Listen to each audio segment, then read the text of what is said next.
Good morning সবাইকে। তো সকাল সকাল আমি 6:30টার সময় উঠে এই যে দেখো কত সবজি নিয়ে বসে পড়েছি রান্না করতে। তো আমার সকাল সকালই রান্না লাগে।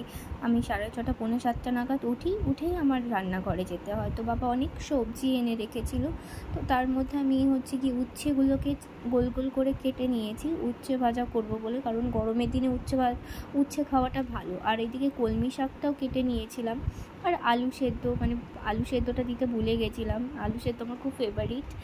তো উচ্ছে ভাজা হয়ে গেছিলো। এদিকে কলমি শাকের জন্য লঙ্কা কেটে নিয়েছিলাম, কালো জিরে ফোড়ন দিয়ে লঙ্কা দিয়ে কলমি শাকটা বসিয়ে দিয়েছিলাম।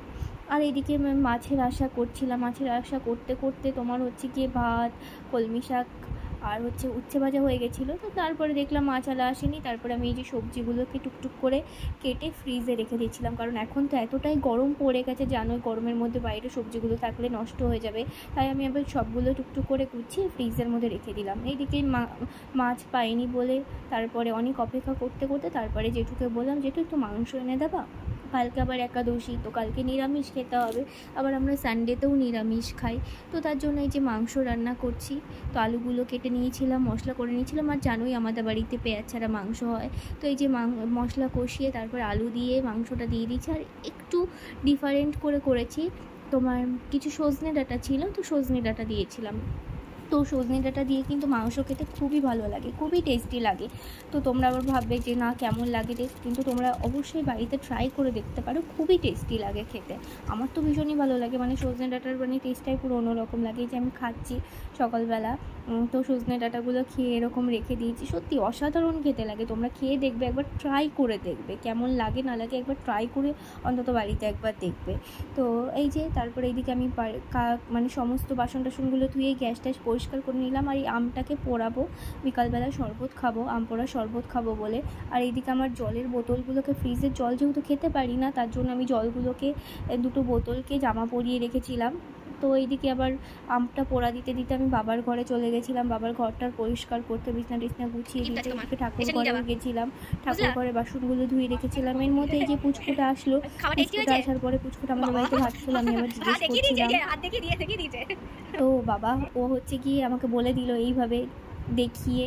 তো তারপরে ও খেটে যাওয়ার পরে আমি এই যে ঘর ঝাড় দিচ্ছি। আর আমাদের ঘর প্রচুর বড় বলতে অনেকগুলো রুম আছে, তো ঝাড় দিতে প্রচুর কষ্ট হয়ে যায়। তো তারপরে আমি ঝাড়টার দিয়ে তারপরে স্নান করে এসেছি। স্নান করে আসার পরে এই যে পয়লা বৈশাখ এটা করা হয়েছিল ঘরটা, তো এখানে জল দিয়ে আমি সূর্য প্রণাম করে চলে এসেছিলাম ফুল দিয়ে। তো তারপরে দেখি এই যে এই বিড়ালটা প্রতিদিন এই সময়টা এসে এই খাটের নিচে এসে ঘুমিয়ে থাকে। তো আমি আবার ওকে একটুখানি ঘুমের মধ্যে গিয়ে একটু ডিস্টার্ব করলাম, ও আবার ওই বারান্দাতে গিয়ে একটু শুলো।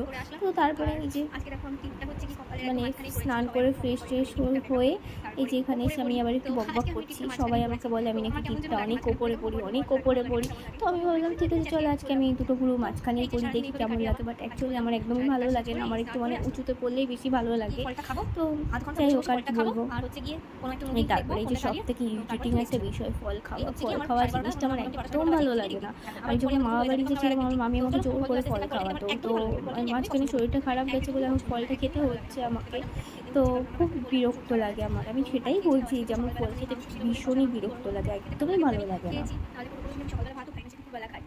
আবার যার জন্য ঠিক আছে ফলটা খেতে হয়। আবার এই সকালবেলা ভাত খেয়ে দুপুরবেলা খেতেও পারি, নাও খেতে পারি, খেলেও হয়তো অল্প কটা এরকম। তো না খাওয়ার চান্সটাই বেশি। তো এই হচ্ছে কি আমার খাওয়া। তার জন্যই ফলটা, যে শরীরটা খারাপ গেছে ভীষণ, তো ফল খেতে আমার একদমই ভালো লাগে, কিন্তু তাই করে খেতে হচ্ছে ফলটা। তো যাই হোক ফলটা খাই আর বিশ্রাম নিই আর একটু মুভিও দেখি। তো চলো টাটা, আবার দেখা হবে পরে। এই দেখো, তো আজকে বেদানাটা কেমন খুব একটা ভালো না, কিন্তু কালকে বেদানাটা খুব সুন্দর ছিল। আর তারপরে লেবু খাবো, একটু তরিচুট করে না খেলে ভালো লাগে না, তো এটার মধ্যে বিট লবণ গুছিয়ে রেখেছি। এইদিকে আবার দুপুর হয়ে গেছে। তো আমি সকালবেলা একবার খেয়েছি, তো দুপুরবেলা আমার খেতে খুব একটা ইচ্ছা করে না। আমি যেদিনকে সকালবেলা ভাত খাই দুপুরবেলা খেতে ইচ্ছা করে না, আবার যেদিনকে বিকালে দুপুরে খাই সেদিনকে আমি সকালবেলা খাই না। তো তারপরে বাবার ভাতটা গুছিয়ে নিয়েছিলাম, নেওয়ার পর একটু ঘুমিয়েছিলাম। ঘুম থেকে উঠে যে আম পোড়া শরবতটা বানালাম, তো বানানোর পর বাবা খেয়ে গেছে। তারপরে এই যে কুটুসোরা পড়তে এসেছিলো, এরা দুজনে এসেছিলো, আরও তারপরে আসবে। তো কুটুস আমাকে আবার রিভিউ দিচ্ছিল। তো ওরা সবাই পড়তে এসেছিলো, পড়তে আসার মাঝখানে আমি আবার একটু সময় পেয়ে যে বাবা কদিন আগে কলা এনেছিল, তো কলাগুলো আমার একদম ভালো লাগছিলো না, তো কী করবো 4টে কলা। তারপর ওদের পড়ানোর মাঝখানে আমি আবার একটুখানি কলার বড়া করব বলে এই যে দিয়ে দিচ্ছি, কলা নিয়েছি, তার মধ্যে একটু আমুল দুধ দিয়েছি, তারপরে চিনি দিয়েছি, সুজি দিয়েছি আর হচ্ছে কি ময়দা দিয়ে মেখে নিচ্ছি জিনিসটাকে ভালো করে মেখে। তারপর এটাকে আমি সুন্দর করে ঢাকা দিয়ে রেখে দেবো, কারণ ওরা পড়তে এসেছিলো, এখন তো করা সম্ভব না। তো তার জন্য আমি ঢাকা দিয়ে রেখে দিয়েছিলাম। আর ঢাকা দিয়ে রেখে দিলে ভালো হবে, চিনিটাও বসবে আর ওইদিকে সুজিটাও বসবে, তার জন্য ঢাকা দিয়ে আমি ওদেরকে পরিয়ে নিয়েছিলাম। তো এর মধ্যে পড়ানো হয়ে গেলে দিদিদের আবার বউ ভাত ছিল, তার জন্য ওরা আবার আমার কাছে সাজতে এসেছিলো। তো ওদের সাজাতে সাজাতে আমার 8:30 বেজে গেছিলো। তারপরে আমি সন্ধ্যা পুজো দিয়ে নিলাম, সন্ধ্যা আগেই দিয়ে নিয়েছিলাম, পুজোটা দিয়ে নিলাম, ঠাকুরকে শয়ন দিয়ে তারপরে আমি রাত্রেবেলায় ঠাকুরের বাসন ধুয়ে রাখি। তো সকালবেলা যেহেতু বাবা পুজোটা দেয়, তো তারপরে আমি দিয়ে বাসন টাসন ধুয়ে তারপরে এদিকে চলে এসেছি কলার বড়া করতে। আর সত্যি কথা বলতে কলার বড়াগুলো খুবই টেস্টি হয়েছিল, অসাধারণ খেতে হয়েছিল। তো তারপরে এই যে সকালবেলা 6:30-7টার মতো উঠে পড়ি, সকাল সকাল আবার ঘুম থেকে উঠো, তো আবার একই ডিউটি, সকালবেলা উঠো, রান্না করো রে, এই করো রে, সেই করো রে। তো আমার তো এই যে ডেইলি লাইফস্টাইলটা আমি তোমাদের সাথে শেয়ার করলাম যে আমি সারাদিন কী করি। তো দেখতেই পেয়েছো আমি সারাদিনে সময়ই পাই না, মানে এত কাজ থাকে, প্লাস পড়ানো থাকে, তারপরে তো টুকিটাকি কাজ থেকেই যায় বাড়িতে। তো সেই জায়গায় মানে একটু সময় পাই না। অনেকেই ভাবে যে মানে মেয়েটা কী করে সারাদিন, যে সময়ই পায় না। আর সত্যি কথা বলতে সত্যি আমি ব্যস্তই থাকি, ভীষণই ব্যস্ত থাকি। তো সেই জায়গায় তো চলো আমি এখন ঘুমাবো, মানে 8 ঘন্টা ফোন থেকে তারপরে ঘুমাবো। তো গুড নাইট, সবাই ভালো থেকো, সুস্থ থেকো। আর অবশ্যই ভিডিওটা ভালো লাগলে লাইক করো, কমেন্ট করো আর ফলো করতে ভুলো না। তো চলো টাটা।